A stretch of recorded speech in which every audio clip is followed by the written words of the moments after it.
Assalamualaikum warahmatullahi wabarakatuh.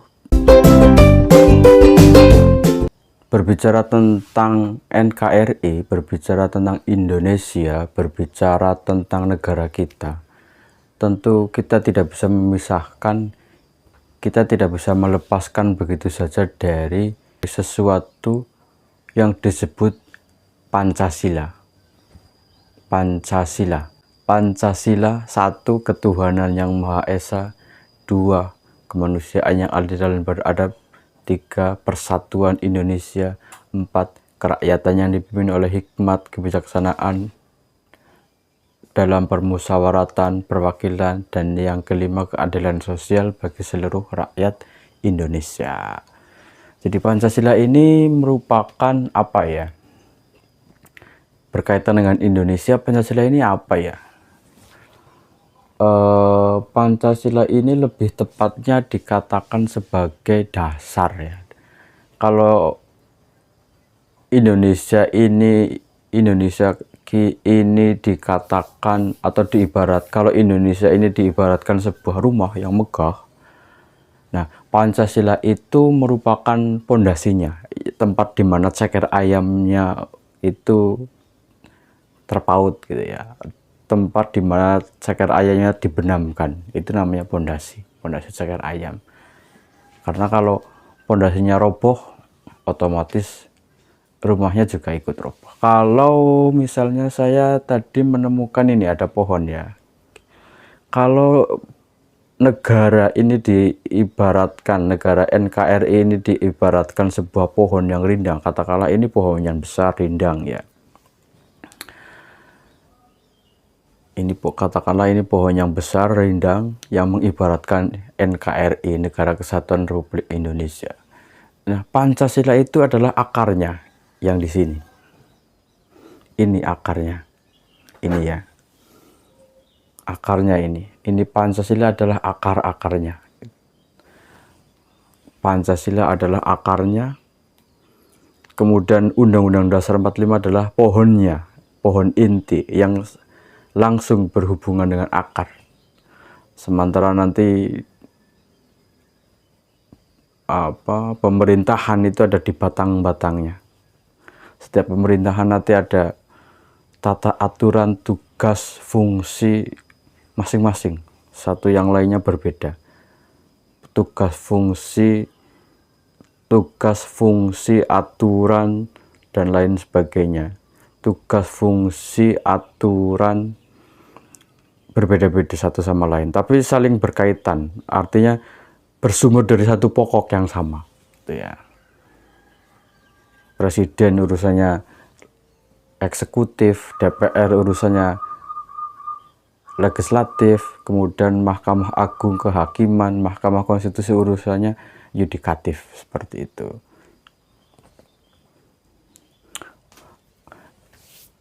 Sekarang kita berbicara tentang sejarah Pancasila. Pancasila itu sebetulnya dari mana Pancasila itu berasal ya?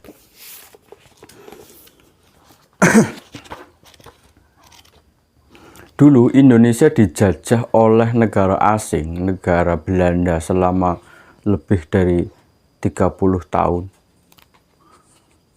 Kemudian dijajah oleh Jepang, berarti sekitar 3 tahun. Hingga tahun berapa? 1943 ya. 1942 sampai 1945. Sekitar 3 tahun jadi dijajah oleh Jepang.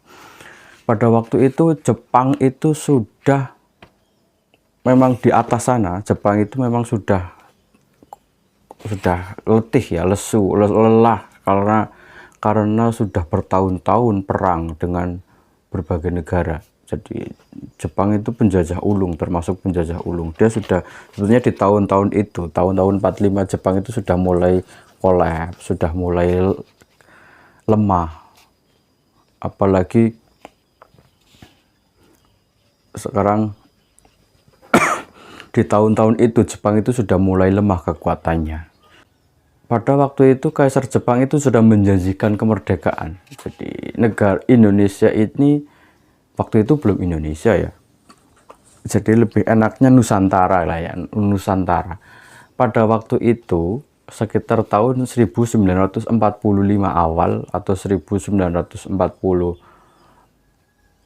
akhir, Kaisar Jepang sudah menjanjikan adanya kemerdekaan. Indonesia itu, Kaisar Jepang menjanjikan kemerdekaan untuk negara Nusantara. Hindia Belanda waktu itu istilahnya ya, menjanjikan kemerdekaan untuk Hindia Belanda. Sehingga dibentuklah sebuah panitia persiapan untuk menyambut kemerdekaan itu. Nah, yang namanya BUPPKI, Dokuritsu Zombie Tiosakai. Singkat BUPPKI itu kepanjangan dari Badan Penyelidik Usaha-Usaha Persiapan Kemerdekaan Indonesia. Panitia itu dibentuk untuk, ya mungkin kalau sekarang ya kita mau bikin negara, kita rapat nih, apa sih yang harus disiapkan untuk sebuah negara, apa saja yang harus disiapkan, ya, kira-kira seperti itulah BPUPKI itu. Nah, BPUPKI mengadakan sidang waktu itu selama 4 hari, tanggal berapa ini?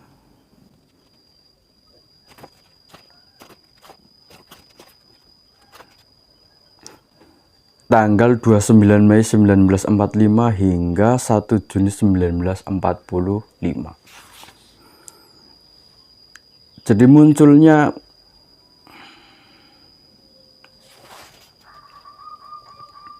istilah Pancasila itu terjadi pada waktu sidang itu. Terjadi di saat sidang itu. Sebetulnya sidang pada waktu itu lebih isinya ke ini loh, pemaparan dari masing-masing pemateri. Mereka harus menyampaikan apa sih yang harus disiapkan untuk berdirinya sebuah negara Nusantara, seperti itu. Untuk negara Hindia Belanda itu apa saja yang harus disiapkan.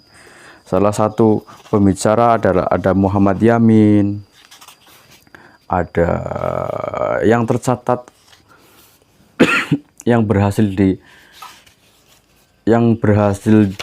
diarsipkan itu ada 3 tokoh, yaitu Muhammad Yamin, kemudian Supomo, dan Bung Karno. Jadi 3 tokoh ini yang pidatonya itu ada teksnya, jadi bisa diarsipkan. Kalau yang lain pidatonya hanya sekedar bicara spontanitas pada waktu itu, sehingga tidak sempat terarsipkan seperti itu ya. Nah, yang memunculkan Pancasila itu di mana, siapa? Nah, langsung saja seperti itu. Yang memunculkan istilah Pancasila itu sebetulnya Bung Karno, Insinyur Soekarno. Jadi BPUPKI mengambil istilah Pancasila itu yang disampaikan oleh Soekarno pada waktu itu. Namun isi dari Pancasila yang sekarang kita ketahui 1, 2, 3, 4, 5-nya itu, urut-urutannya itu diambil dari usulannya Muhammad Yamin, seperti itu. Isinya Muhammad Yamin, dari Muhammad Yamin, tapi kosakata atau istilahnya dari Soekarno. Pancasila, panca itu 5, sila itu asas atau dasar. Ini usulan ya, usulan Muhammad Yamin pada waktu itu. Yang sekarang beda. Usulan Muhammad Yamin pada waktu itu, yang pertama, rancangan undang-undang dasar yang disampaikan dalam usulan Muhammad Yamin seperti ini. Rancangan undang-undang dasar yang disampaikan Muhammad Yamin tersebut terdapat dengan jelas rumusan dasar negara yang 5, yaitu 1, ketuhanan yang Maha Esa, 2, kebangsaan persatuan Indonesia, 3, rasa kemanusiaan yang adil dan beradab, yang keempat, kerakyatan yang dipimpin oleh hikmat kebijaksanaan dalam permusyawaratan atau perwakilan. Kemudian yang kelima, dengan mewujudkan keadilan sosial bagi seluruh rakyat Indonesia, kan? Itu usulan dari Muhammad Yamin yang dipakai sampai sekarang. Kalau usulan dari Soekarno sendiri itu seperti ini.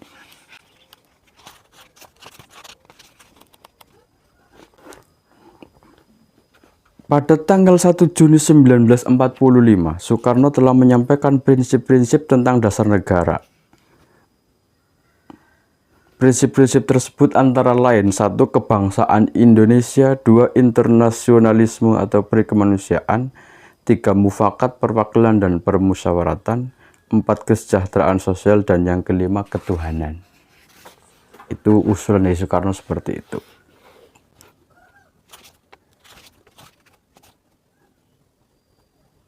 Kemudian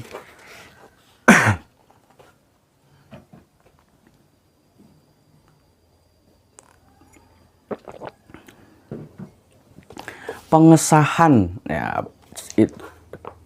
Kemudian sidang BPU PKI itu kan sidang penjabaran ya, sidang penjabaran, penyampaian pendapat, penyampaian pendapat, usulan dan seterusnya yang dikumpulkan sedemikian, yang sudah dikumpulkan semua oleh tim 9. Nah, kemudian oleh tim 9 itulah yang merumuskan atau mengesahkan Pancasila.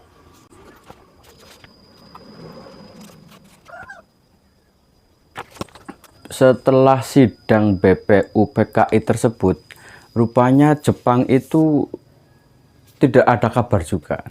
Dari Jepang lama tidak ada kabar kapan persisnya, tepatnya Indonesia akan diberi kemerdekaan. Sehingga pada waktu itu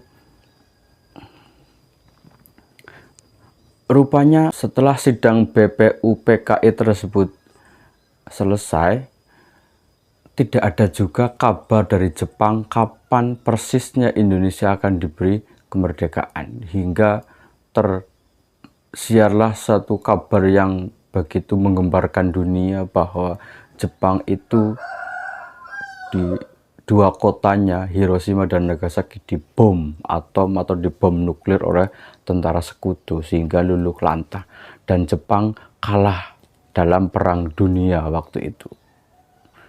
Jepang dinyatakan kalah dalam perang dunia pada waktu itu. Nah,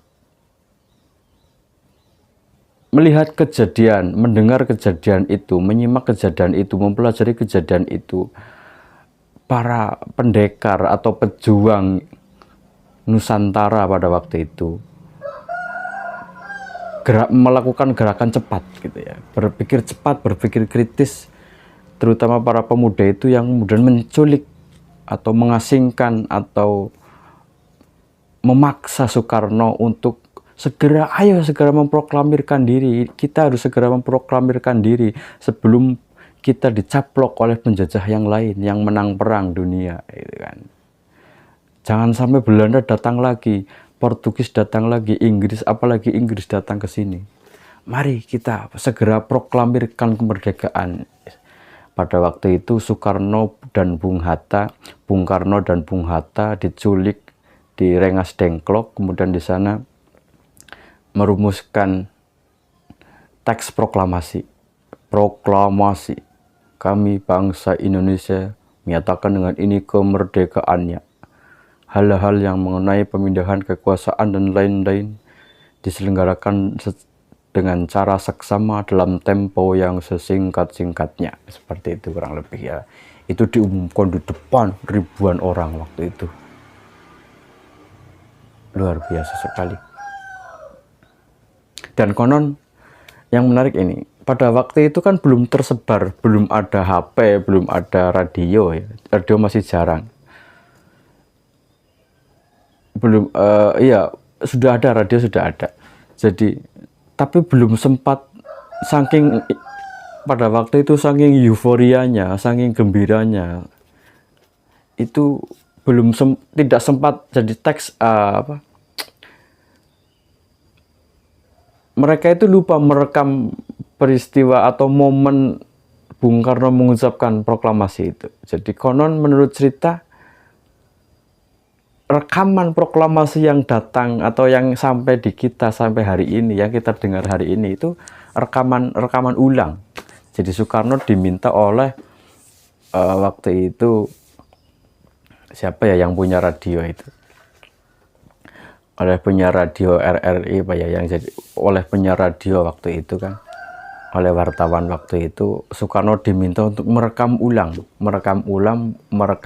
pembacaan proklamasi. Jadi pembacaan proklamasi yang kita dengar hari ini itu bukan yang aslinya. Yang aslinya itu tidak pernah direkam, tidak sempat direkam. Jadi itu rekaan atau pengulangan proklamasi. Meskipun sama-sama yang menyampaikan itu Soekarno. Yang sempat direkam itu fotonya ya. Pada waktu itu sudah ada foto, meskipun sudah hitam putih ya. Jadi yang tersebar kan ada fotonya ya, foto Bung Karno dan Bung Hatta, di sampingnya Bung Karno yang sedang membacakan proklamasi menggunakan speaker yang zaman kuno itu, zaman dulu itu. Tapi suaranya seperti apa? Itu yang suaranya yang direkam ulang itu suara pembacaan teks proklamasinya. Itu yang diulang. Kurang lebih seperti itu mengenai urgensi Pancasila dalam Negara Kesatuan Republik Indonesia.